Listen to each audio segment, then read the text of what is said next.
I think especially in high school, I was definitely one of those girls who was like, oh, I hate girls, like girls don't get along, they all just want boys to like them, and like wanting to be one of the guys and not one of the girls. Because I think in general we definitely assume there's something better about being associated with guys than girls. I think now I'm definitely more of the person to call people on that kind of stuff. So I think a lot of times when we talk about something a girl did that frustrates us, we're like, oh, she's just like a slut and like I hate her. And it's just kind of like, that has nothing to do with what she did to upset you.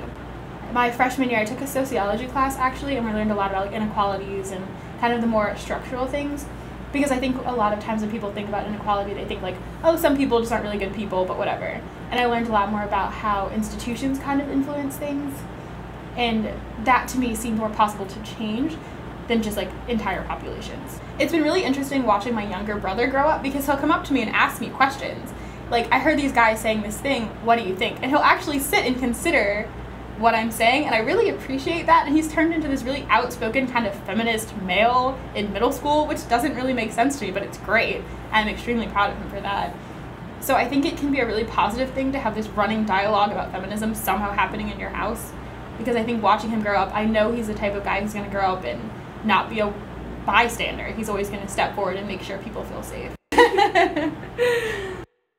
We've been having a lot of discussions on campus in general about like the intellectual climate, and we're really hesitant to talk about really important topics. And again, in college, that's when you're supposed to do it. We take all these really important moving classes that we get passionate about, but then we stand in the line at the mailroom and we only talk about parties and clothes. And I think we're all definitely capable of having intellectual discussions. I don't know why our climate has such an issue with that. I don't know why we're so hesitant to do it. I just kind of want to encourage people to recognize that we are in college.